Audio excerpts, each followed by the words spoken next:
여러분, 우리가 인생을 살아가다 보면 험한 인생길을 걸어갈 때가 있습니다. 때로는 이 광야와 같은 황폐한 길을 걸어갈 때가 있어요. 그렇다면 우리가 느끼는 광야의 특징이 무엇입니까? 여러분, 그것은 땅이 메마른 곳입니다. 사람이 없는 곳입니다. 교제가 없는 곳입니다. 근데 그것보다 더 메마른 곳은 여러분, 그곳에서는 아무런 반응을 느끼지 못한다는 것입니다. 반응이 없기 때문에 도저히 무엇을 해야 될지 모르는 곳이 광야예요. 소리를 질러도 응답이 없는 곳이 광야입니다. 느낌조차 없는 곳이 광야예요. 어제도 오늘도 내일도 똑같은 곳이 광야인 겁니다. 근데 문제가 무엇이냐면 우리가 인생을 이렇게 살아가다 보면 바로 이 광야와 같은 곳에 우리가 머물고 있다라고 느낄 때가 우리 가운데 참 많이 있지 않습니까? 저도 목회를 하다 보면 날마다 이런 소식 저런 소식들을 만나게 됩니다. 가지 많은 나무에 바람잘 날 없다라는 말처럼 하루를 멀다 하고 눈물이 나고 아프게 하는 소식들을 전해 듣기도 합니다. 지난주였어요. 한 성도분과 통화를 하는데 첫 마디가 목사님 너무 속상해요 하면서 막 울기 시작하시는 거예요. 갑작스럽게 예기치 않은 사고로 인해서 그동안 준비했던 모든 것들이 무산되어지고 또한 이 불편한 몸으로 몇 달간을 보내야 된다는 그 생각 가운데 마음이 너무나 힘든 거죠. 목사님 너무 속상해요. 보면은 부유한 분은 부유함 때문에 어려움을 겪으시기도 하고 경제적으로 어려우신 분들은 이 경제적인 어려움 때문에 갖고 있는 아픔이 있지 않습니까? 뭐 건강이 상한 분은 말도 할 거 없고 건강하신 분도 마냥 행복해 보이는 것만 같지 않아요. 더군다나 앞길을 전혀 예측할 수 없는 것이 우리의 인생길이지 않습니까? 이런 맥락에서 저는요, 순탄하게 일이 잘 풀려서 감사하는 성도와는 함께 기뻐하고 감사하는 목회자가 되기를 원하고 또한 동시에 아픈 소식을 가지고 이 기도를 부탁하는 성도의 눈물의 아픔을 같이 느낄 수 있는 그런 목회자가 되어주기를 원합니다. 그래서 저는 요즘 이렇게 기도하고 있어요. 하나님, 지금 이 광야를 통과하고 있는 지금 이 어려움을 겪고 있는 분들에게 하나님의 은혜가 임하기를 원합니다. 이렇게 기도하고 있습니다. 아마도 오늘 이 본문을 기록했던 이 모세의 심정이 그런 심정이 아니었을까라는 생각을 해보게 됩니다. 여러분, 신명기는 광야가 배경이거든요. 이 모세가 광야 생활 중에 있었던 출애굽 2세대를 향해서 하나님의 말씀을 다시 한번 잘 해석하고 설교했던 것이 바로 이 신명기의 말씀인 겁니다. 특별히 우리가 살펴보고 있는 이 신명기 8장의 말씀은 그 40년의 고난의 광야가 왜 이스라엘 백성들에게 필요했는지, 이곳에서 그들은 과연 무엇을 묵상하고 생각해야 되는지, 그리고 어떻게 하면 이 광야를 지나갈 수 있을지, 그 내용을 담고 있는 말씀이 신명기 8장의 말씀인 겁니다. 이 광야의 길을 지나가는 당시에 이스라엘 백성들은 상상을 초월하는 아픔과 연단과 고난의 과정들을 겪었죠. 그들이 겪었던 이 광야 생활이라는 것은 그러니까 수시로 위험이 존재하는 것, 뱀과 전갈이 언제 튀어날지 모르는 것, 밤에 자려고 누워있으면 사나운 들짐승의 울음소리가 위협적으로 들리는 곳이 광야 아닙니까? 그럼에도 방패 삼을 것조차 아무것도 없는 곳이 여러분 광야 아닌가요? 낮에는 타는 듯한 목마름과 무더위로, 밤에는 급속히 떨어지는 그 기온으로 견딜 수 없는 추위와 싸워야 했던 곳이 바로 광야였습니다. 그런데 이런 삶을 무려 40년 동안이나 감당하고 있었던 이 이스라엘 백성들에게 모세가 한 가지 사실을 상기시켜 줍니다. 2절 말씀 보세요. 내 하나님 여호와께서 이 40년 동안에 내게 광야길을 걷게 하신 것을 기억하라. 내게 광야길을 걷게 하신 것을 기억하라. 여러분, 이것이 얼마나 중요한 메시지인지 몰라요. 오늘 우리가 겪고 있는 아픔, 눈물 나는 어떤 일들, 이 모든 것이 모두 하나님께서 우리에게 허락하신 일이라는 것입니다. 그렇다면 질문 한번 드려볼게요. 여러분, 하나님은 왜 이스라엘 백성들을 이 광야로 내모실까요? 아니, 왜 하나님은 우리로 이 광야를 지나게 하십니까? 여기에는 동전의 양면과 같은 두 가지의 이유가 있는데요, 그 첫 번째는 무엇이냐면 광야길에서 죽을 고생하는 것이 징계의 측면이라는 겁니다. 뭐라고요? 징계의 측면이라는 거예요. 지금 이들은 하나님에 대한 불신앙으로 징계를 받고 있는 것입니다. 5절 말씀 볼까요? 너는 사람이 그 아들을 징계함 같이 내 하나님 여호와께서 너를 징계하는 줄 마음에 생각하라. 여러분, 이 광야라는 것은요, 아담의 범죄 이후에 생겨난 곳입니다. 에덴 동산 때는 없었어요.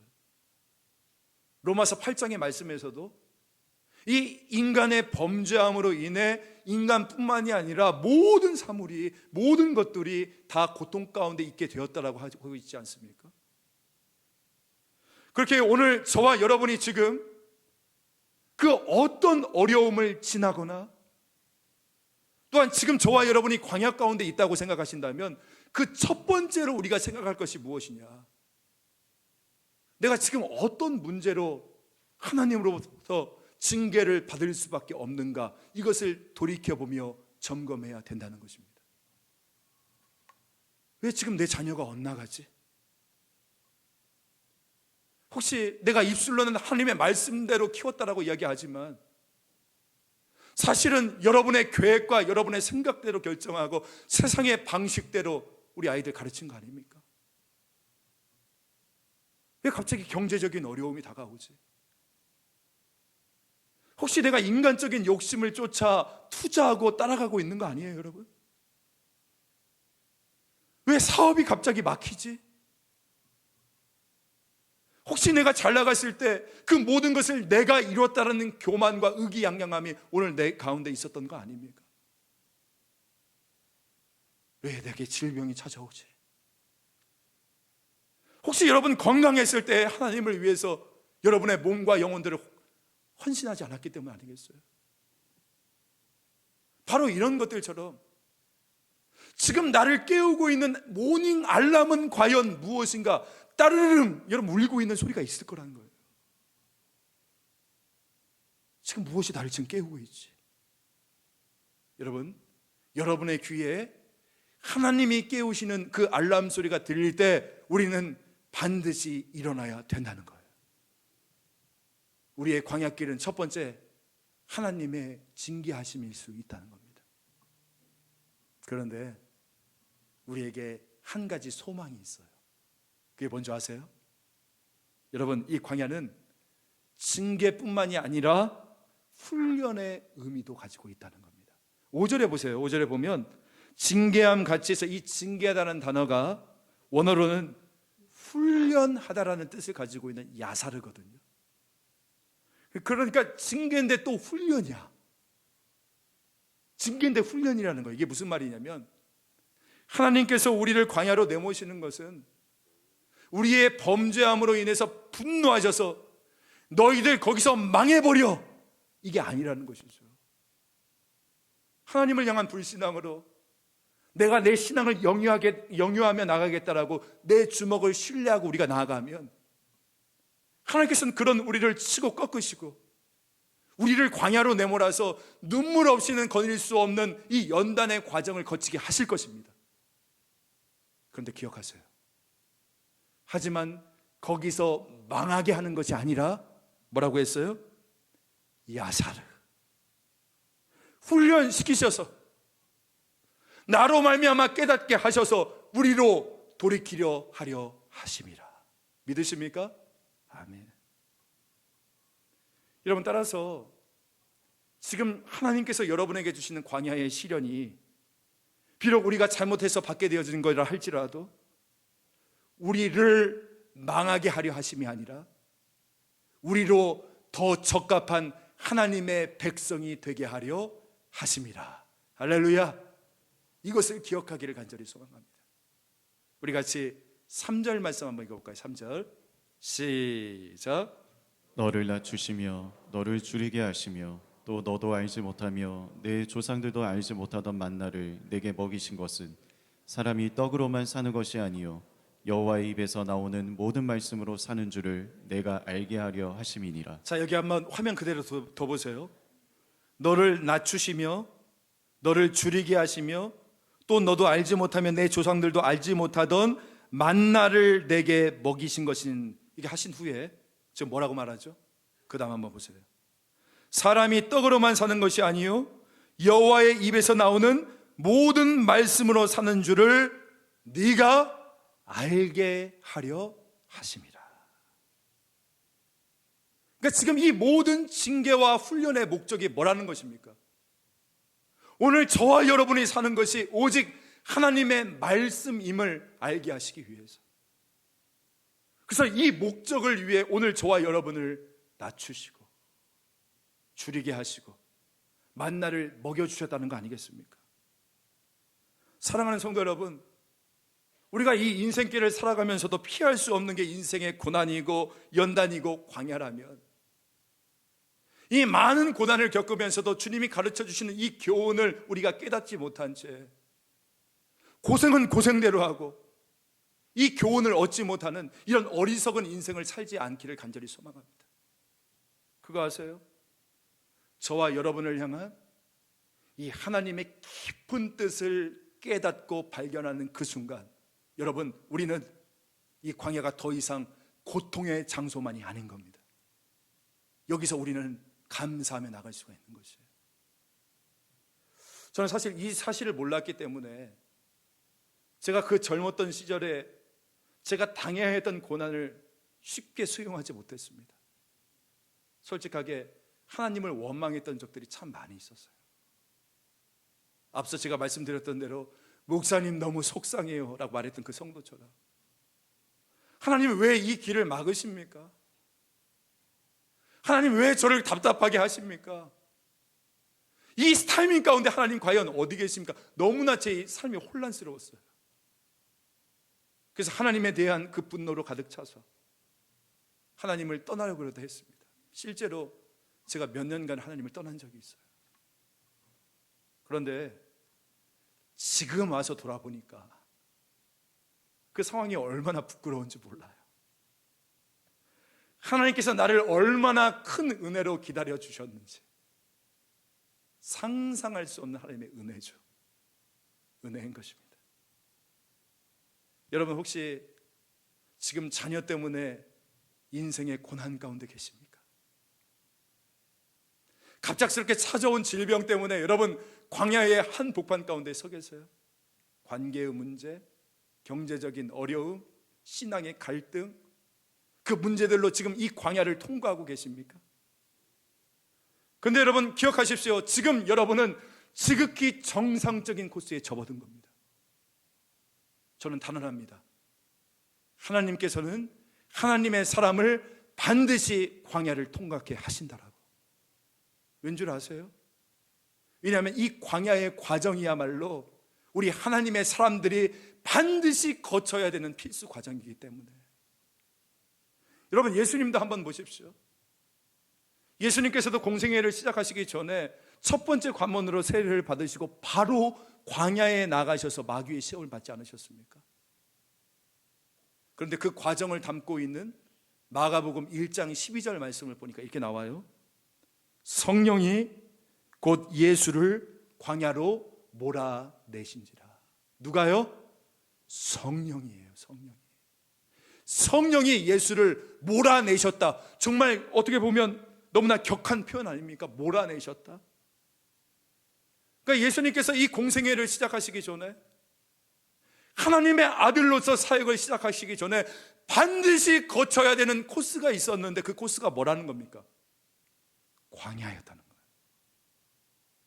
거기에서 40일 동안 세 차례에 걸쳐 끔찍한 마귀의 시험을 통과하는 과정을 본으로 우리에게 보여주심으로써 우리에게 주시는 교훈이 있지 않습니까?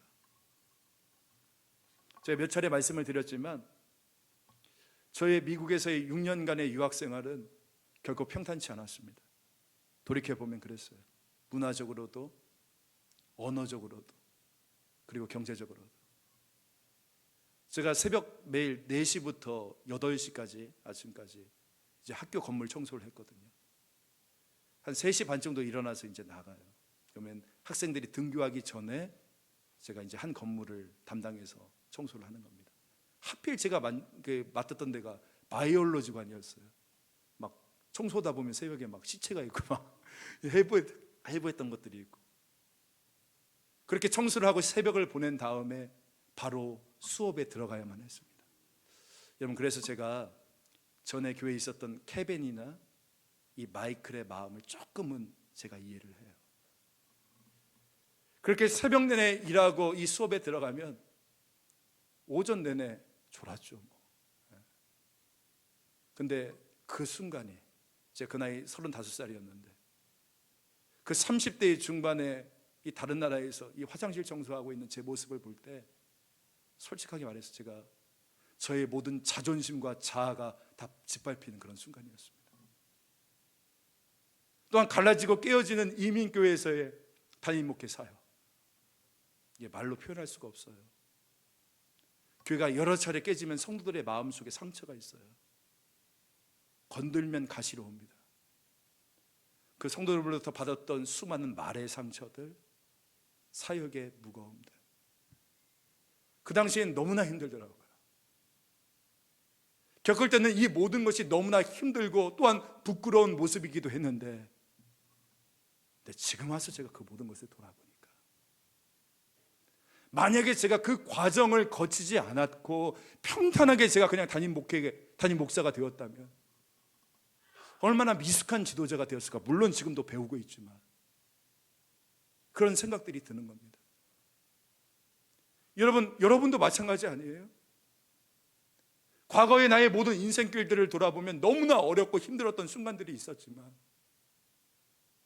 그 모든 순간들이 내 인생에 퍼질 것 같은 파편으로 작용해서 그 모든 순간들이 모이고 쌓여서 오늘 바로 이 자리에 서 있는 나의 모습이 되어지는 거 아니겠습니까?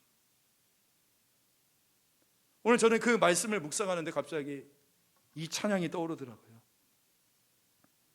응답하신 기도 감사, 거절하신 것 감사, 헤쳐나온 풍랑 감사, 모든 것 채우시네. 아픔과 기쁨도 감사, 절망 주 위로 감사, 증량 못할 은혜 감사, 그 신사랑 감사해. 여러분, 이것이 우리가 겪는 광야의 의미가 아닐까요? 하나님의 섭리 안에서는 모든 것이 합력하여 선을 이룹니다. 믿습니까?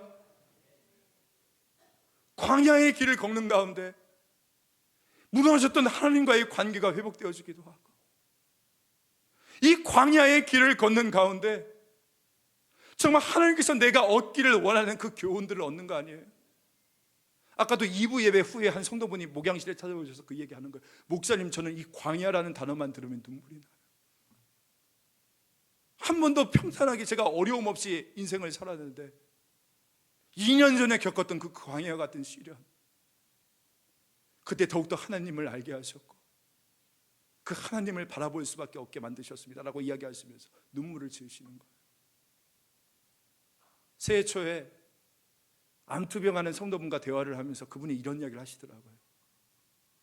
목사님, 사실 제 마음속에 많은 원망과 불평들도 사실 제 마음속에 있었는데 제가 이제는 하나님 붙들고 한번 이겨보겠습니다.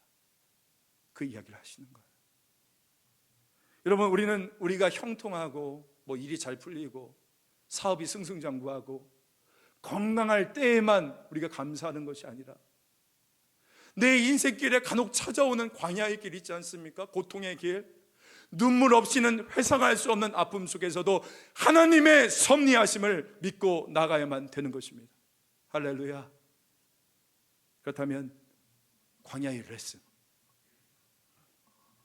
여러분, 하나님께서는 이 광야를 통해서 저와 여러분을 훈련시키시기 원하신다라고 말씀을 하셨는데, 그렇다면 무엇을 훈련시키시기를 원하실까? 2절 말씀 한번 볼까요? 내 하나님 여호와께서 이 40년 동안에 내게 광야길을 걷게 하신 것을 기억하라. 이는 너를 낮추시며. 밑줄 한번 쳐보세요. 그리고 뒤에 있는 16절 말씀도 한번 보십시오. 내 조상들도 알지 못하던 만나를 광야에서 내게 먹이셨나니 이는 다 너를 낮추시며. 공통점이 뭡니까? 낮추신다라는 거예요. 낮추신다. 여러분, 하나님께서 오늘 저와 여러분에게 가장 원하시는 것이 무엇인 줄 아십니까? 바로 교만이 아니라 겸손인 겁니다. 겸손. 왜냐하면 우리 하나님께서는 언제나 겸손한 자에게 은혜를 베풀어 주시기 때문인 거예요. 따라서 오늘 저와 여러분이 하나님 앞에서 겸손하면 우리가 언제나 하나님의 은혜와 사랑을 누리게 되어집니다. 은혜로우신 하나님을 여러분의 인생의 한 복판 가운데서 만날 수가 있다는 것이죠. 자, 그렇다면 겸손이 무엇입니까? 무엇을 겸손이라고 이야기합니까? 목사님, 난 못해요. 못해. 그건 모태신앙이고. 겸손이 뭐예요? 여러분, 하나님께서 말씀하시는 겸손이라는 것은 무엇이냐면 내 인생의 주인인 내가 아니라 하나님이심을 기억하고 인정하며 내 인생의 키를 내가 쥐는 것이 아니라 하나님께서 줄 수 있도록 내어 맡기는 것, 내어 드리는 것, 이것을 바로 하나님께서 말씀하시는 겸손이라는 것입니다. 18절 말씀 볼까요? 내 하나님 여호와를 기억하라. 그가 내게 재물 얻을 능력을 주셨다는 거예요. 그가 내게 재물 얻을 능력을 주셨다는 것입니다. 하나님은 이스라엘에게 이걸 계속적으로 강조하고 있는 거예요. 네가 아니라 나라는 거예요. 그가 재물 얻을 능력을 주셨다는 것입니다. 하나님이 주셨다는 거예요. 근데 우리 주위를 보면 요즘에 무엇을 발견합니까? 얼마나 많은 이 땅의 사람들이 지금 내가 누리고 있는 이 삶을 내가 이루었다는 착각 가운데 살아가고 있습니까? 앞으로도 내가 이룰 수 있을 것이다 라고 착각하며 살아가고 있지 않습니까? 내가 공부 잘해서 이룬 거고, 내가 기회 잘 만나서 이 자리에 있는 것이라고, 내가 잘나서, 내가 똑똑해서, 내가 좋은 집안에 태어나서 앞으로도 잘 이룰 수 있을 거래요. 앞으로도 잘 할 수 있을 거래요. 내가 무엇을 해야 되는지도 너무나 잘 알고 있대요. 그런데 한번 여러분께 여쭤볼게요. 정말 그렇습니까? 정말 그래요? 천만에요. 여러분, 솔직하게 내가 무엇을 해서 이루는 것이 여러분의 인생의 몇 퍼센트나 됩니까? 한 5% 됩니까? 저는 목사가 이렇게 앞에서 기도하자, 기도의 300용사가 되자 이렇게 외쳐도 콧방귀도 안 끼시는 분들 계시죠? 고개 숙인 분들. 저 이런 생각해요. 야, 이분은 아직까지도 내 인생을 내가 이뤘다라고 생각하시나 보다. 한번 고되게 훈련 받으시겠구나, 이런 생각을 하게 됩니다. 여러분, 혹시 교만과 겸손의 차이점을 아십니까? 무엇이 이 둘 사이를 갈라놓을까요? 여러분, 이들의 가장 차이점은 오늘 말씀에 보니까 뭐라고 이야기를 하냐면 기억하느냐 아니면 잊어버리느냐, 그 차이더라고요. 오늘 본문에 보니까 14절 말씀 볼까요? 두렵건대 내 마음이 교만하여 내 하나님 여호와를 잊어버릴까 하노라. 교만한 자는 잊어버립니다. 근데 18절 말씀 보면 네 하나님 여호와를 기억하라. 그가 내게 재물 얻을 능력을 주셨습니다. 지금까지 나의 삶을 이렇게 이루어 주신 분은 내가 아닌 나의 하나님이신데, 교만한 자는 어떤 자라는 거예요? 이걸 잊어버려요. 그리고 스스로 내 삶을 공급하려는 자가 교만한 자고, 또한 이에 반해서 겸손한 자는 누굽니까? 내가 중심이 되고 싶은 나의 자아, 그리고 내가 이루었다라는 나의 모든 중심성들을 내려놓고 나를 지금까지 인도해 주신 나의 하나님을 기억하며 앞으로의 내 삶을 주님께 맡기는 자, 이가 바로 겸손한 자이지 않겠습니까? 그래서 하나님은 자기가 사랑하는 백성, 자기가 택하신 이 이스라엘을 낮추시고 그들로 하여금 인생의 키가 그들에게 있는 것이 아니라 나 여호와에게 있다는 것을 가르쳐 주시기 위해서, 그래서 맡기는 법을 훈련시키기 위해서 지금 광야로 인도하고 계시는 거예요. 4절 말씀 볼까요? 이 40년 동안에 내 의복이 헤어지지 아니하였고 내 발이 부르트지 아니하였느니라. 이게 무슨 말입니까? 지금까지 너희의 인생을 여호와께서 주도하셨다는 거 아니냐는 거예요. 너희의 의복이 헤어지지 않고 지금까지 너희의 발이 부르트지 아니하였지 않느냐. 하나님이 나의 하나님 되셨기 때문에 우리 가운데 전혀 부족함이 없었던 거 아닙니까? 하나님이 지켜주신 거 아니에요? 그러니까 네가 이제는 맡기는 법을 배워야 된다는 거예요. 여러분, 이것이 우리가 평생 붙잡아야 될 싸움입니다. 하나님께 맡기느냐 못 맡기느냐, 하나님을 기억하느냐 하나님을 잊어버리느냐, 여기서 인생의 판가름이 나아지는 거예요. 여러분, 다시 한번 묻지만 광야가 어떤 곳입니까? 사람이 살 수 있는 곳입니까? 아니요, 사람이 살 수 없는 곳입니다. 농사도 못 지어요. 목축도 어려워요. 인간의 가장 기본적인 문제인 의식주조차 내 힘으로 해결할 수 없는 곳이 이 광야 아닙니까?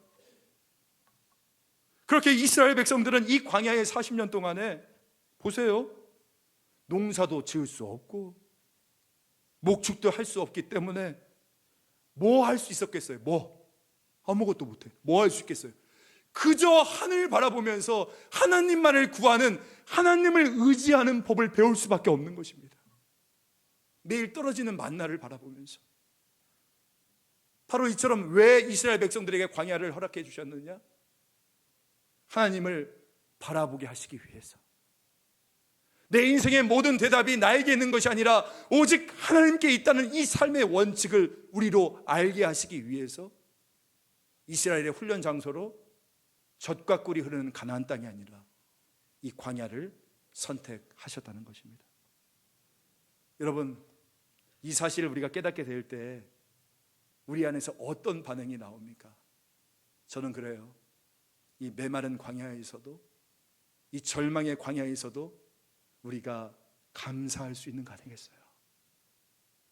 하나님께서 또 나를 이 겸손의 길로 인도해 주시는구나.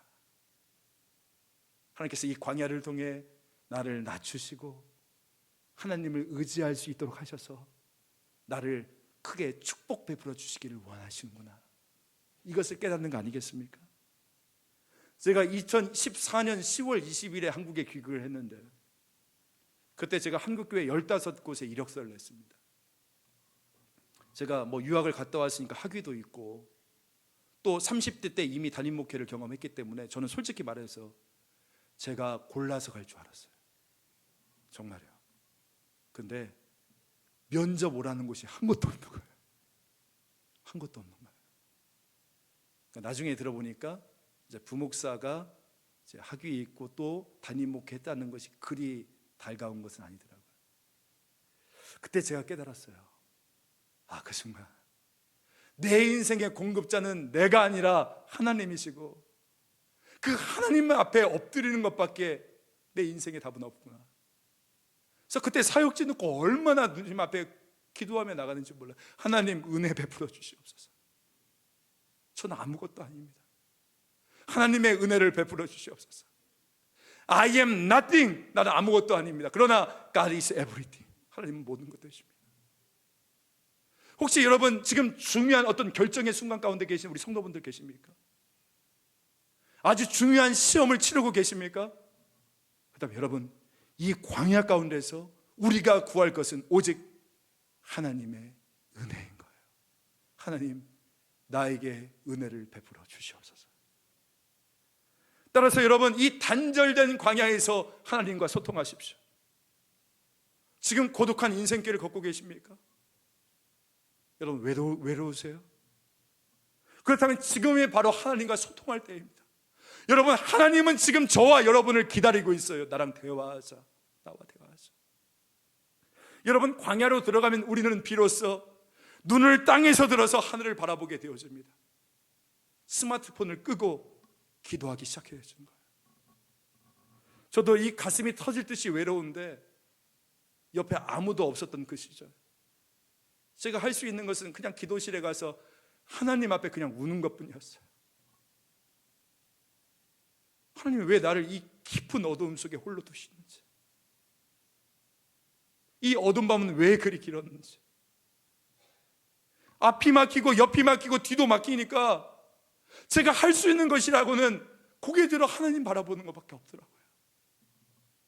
근데 놀라운 것은 무엇이냐면, 이 기도를 통해서 하나님께 나아갈 때에 하나님께서는 제 마음속에 있는 이 외로움만을 물리쳐 주신 정도가 아니라 제 영혼 속에 너무나 벅찬 기쁨과 감사를 회복시켜 주시더라고요.